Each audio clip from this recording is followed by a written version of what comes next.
This is about how to make sure you really never have a difficult time finding a job. A lot of attorneys have problems finding jobs, and they really don't need to. I mean, there's certain things that you should be doing all the time. And if you do these things all the time, you're not going to really have a difficult time finding a job. I never had a difficult time finding a job, and this talks about why. There's really four reasons. The first reason is you're doing something wrong in your job search. So that would mean there's certain things you could be doing in your search for a job that you haven't been doing. The next thing is you're doing something wrong in your career. And the next thing is you're just sending off the wrong signals to the world. So you're looking like somebody who's not referable and not the kind of person other people would want to hire or give work to. And then the next thing is you might just be in the wrong profession altogether. One of the most important things you can do is to have powerful people take a special interest in you. You can always be helping others as another thing when you can. Powerful people that take an interest in you obviously can help you with your job search. When you help other people, you develop a good name for yourself. If you take your job very seriously, that's another thing. People want to hire people or refer people that look like they're taking their work seriously. That's very important. You also need to promote yourself. So you can't just take your work seriously and help others and have people take a special interest in you. You, to some extent, want to be seen.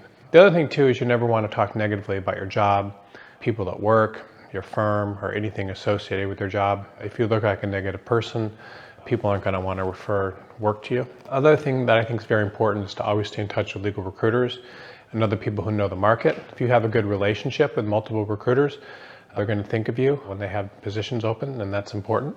Another thing I just recommend doing is you should sign up for job alerts and review jobs from services like Law Crossing, which consolidates all the jobs in the market. It's the only service that really does that. That puts jobs on there whether or not an employer is paying to advertise. Another thing is you really should never be afraid when you're doing a job search to contact law firms and other employers even if they don't have openings.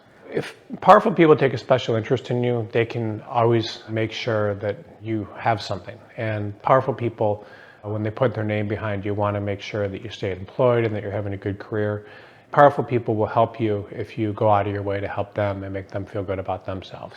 Some of them won't, but most of them will. So they can open a lot of doors for you that might not otherwise open. One example I gave in the article is when I was in law school, I was sitting outside a professor's office, a pretty powerful professor, and I heard him on the phone advocating for one of his students and actually giving reviews of a couple other people that he knew or had asked about and why his student was a much better person for the position. To me, that showed that someone can actually get into a good firm when someone is advocating for them, even at the level of being a professor. And that particular girl wasn't suited for that. And even when I was applying to law school, I knew a girl that was very intelligent and definitely suited to go there. But when someone that she was very close to, a professor that she had been a teacher's assistant for and was also in the University of Chicago Law School and very connected, he asked her where she wanted to go to law school. She said Stanford, and he said, I'll take care of it. And she got in and she mailed her application, I believe, on a Friday and got an acceptance letter on a Thursday.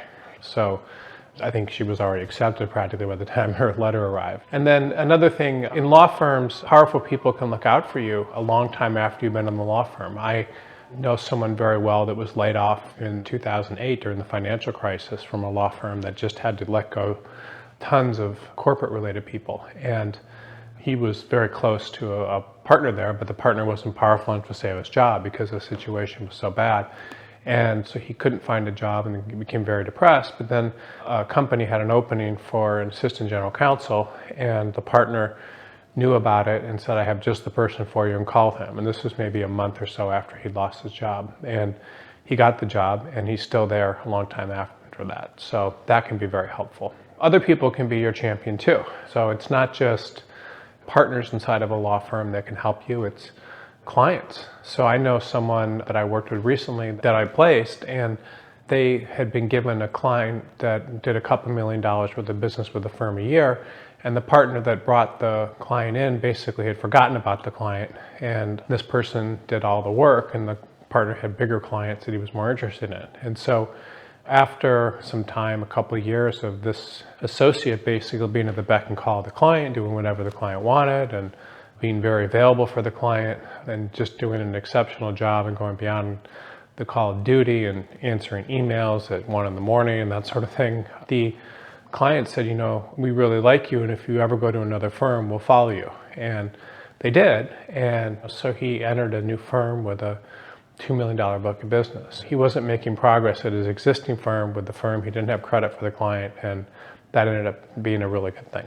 When you choose powerful people to take an interest in you, you want to choose people that are going to reciprocate. So there's people out there that are not good people, that won't reciprocate, that are very self-interested and don't really take into account the needs of others or other people's needs and things that are important to them. So if you run into people like that, then you don't want to invest your time and efforts in them. You want to invest your time and effort in people that you believe are good people and can help you get ahead. Because if you're going to devote years of your life for helping someone, it's important to make sure your efforts are well placed. If you develop a reputation as a giver, not a taker, and you're honestly willing to help people, then it will come back to you. And so when I was practicing law, at the first firm I worked at, there was a partner that helped me a lot with my writing and showed me really how to write in a certain way that was good for writing legal briefs, and actually made my briefs very good at the time. And then because I learned this way of writing, and he gave me a book and so forth and spent time with me, when I moved to my next firm, I started helping associates and other people with their writing and marking things up. And years later, those people came back to me. I mean, a couple of them wanted to work for me, and they gave me referrals, business, and so forth. And I did all that selflessly. I didn't do it. I didn't bill for the time, and I did it because I wanted to, and people appreciated it. So the idea is that if you help other people in your own firm or other attorneys, then they'll remember that selflessness. And it's not necessary to necessarily be a pushover. But if you're a good person, you help other people, then I think others will view you as someone that's trying to help them and is a good person. You have to think in terms of what kind of person would you want to be referred. If you were referring an attorney to someone else, who would be the person that would stick out? And people want to hire people and refer work to people who take their work very seriously. Attorneys, clients, and other people are always going to evaluate you based on how seriously you seem towards the matters that you work on. I mean, if you seem very serious about something and committed and tenacious, then they're going to want to refer people to you. If you don't, then they're not going to want to. If you seem kind of a pushover and not as interested and you lose interest, you're not focused, then that's not good. People know that they can enhance their reputations by referring work to people that do a good job. When you promote yourself, you're seen. So one of the examples I give in the article is of a partner that was in a law firm that I worked with, and he was actually one of many attorneys as part of a class action, but he would regularly find articles that looked interesting, and he would make copies of them for everyone and send them out. This was before the time when everyone sent emails. But he would make copies of the articles and write a little note, and something, I thought you'd appreciate this. But he would send it out to all the attorneys, and I just remembered it because here's all these people just thinking about themselves, and here's another person that's sending out articles, and it was being helpful, but it was also self-promotion, because years later I remembered him when I had an environmental opening in a law firm for a partner like him, and he was the first person that came to mind. So when you're seen and when others aren't being seen, that's a really important thing. So people want to hire and refer work to people who are visible in the legal community and who they see. So you can always get positions and be hireable when you're seen and promote yourself. And not only that, but referrals and jobs and so forth will come to you when you're the person that's promoting yourself, instead of just sitting in your office and collecting a paycheck and not getting out there and talking to people and so forth. If you talk negatively about people, your job, or otherwise, other attorneys will automatically assume you're not referable and won't send work your way. I mean, someone that can't control their mouth or their emotions or get along in their environment was seen as someone that isn't a good person to refer work to. And no one wants to refer work to someone that seems unhappy and is always complaining. That person is too in their own head and isn't really thinking about the work that they're doing and providing a high quality service. There are times when a law firm may not be a good place to be. So an example would be if you're in a practice area where the law firm may have priced itself out of the market, or where the work is decreasing, where it's poorly run, where there's problems, where promises are made to you and repeatedly broken, and where you don't really see a ramp for advancement. I remember recently working with an attorney that was looking for a position, and one of the reasons he had decided to look after being at the same firm for 10 or 11 years was he had been promised he would be partner the next year. And then when he wasn't made partner the next year, they said, well, maybe we'll see about making you counsel the following year. And he said, I don't understand, like you told me I was going to be partner. And they said, well, 5 years ago, you were asked to do some work on the weekend, you didn't. And that really left a bad taste in your mouth of your brand and so forth. And meanwhile, he'd been working the whole weekend for someone else. And so those kind of BS explanations and so forth don't really show that the law firm's probably a good place to remain. It might make sense to look for something else. When you stay in touch with legal recruiters and know the market, it doesn't mean that if a recruiter calls you on the phone, there's no obligation to go on an interview or to take a job if you go on an interview and don't like it. I mean, it's just talking to recruiters just a form of networking and knowing what's in the market and knowing how your marketability is from time to time. I mean, different things are marketable at different points in time. So an example would just be in real estate. After the financial crisis, I mean, certain pieces of property were worth 1/3 of what they're worth 10 years later, or before the financial crisis for that matter. So everything has different values and points in time, and practice areas and so forth are marketable at different points in time. I mean, an example would be trademark law. Like 5 years ago, there were no openings for trademark attorneys.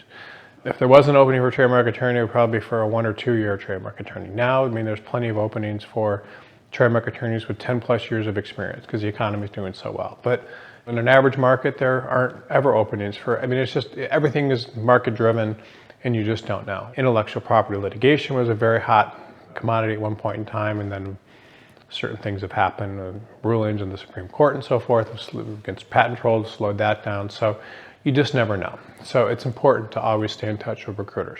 Well, Law Crossing is very helpful. That's a site that I started because I saw a need in the market. What was happening is all these job sites, and job sites would have certain jobs and not others. Basically, the job sites have the jobs of the employers that are paying to have jobs there and not other jobs. And even Indeed and all these places that look like they're consolidators really aren't. So Law Crossing goes out and looks at every website it can find of law firms. It looks at every site it can find of anything out there for jobs, and then takes all those jobs and puts it on the site, and it will put them on there regardless of whether or not an employer is paying them, which is great. So every position's there. So if you look at a site like Law Crossing for jobs, you're going to get access to every position potentially in the market, and you'll know if you're marketable or not because you'll be able to see openings. And then if you may not be that marketable, when an opening does come up, you'll be able to react very quickly. So there's a lot of benefits to a site like Law Crossing. Just knowing what's out there is really one of the most valuable things. People are doing a search for a position. A lot of times they think that the only places they need to look at are places that have openings. And that's just not true. I mean, a law firm is a business. So if someone comes along that looks like a good fit for them, they're more likely to hire them than not. And what that means is that the law firm is always kind of out there looking for people. Every law firm is. And if they have a need for someone in a certain practice area and you apply, even if they don't have an advertisement, they may hire you if it looks like they can make money. A lot of times they may have advertised their jobs because they just haven't gotten around to it. And if you apply, you look like a good fit. And also they like people that proactively contact them because those people are more likely to work out when they're hired because they're interested in them specifically. So one of the things I would say that people need to realize is if you contact a law firm, you just never know. And if you have really good qualifications, that can help. But even if you're just the right time, I mean, sometimes people can get hired even if they don't have the best qualifications.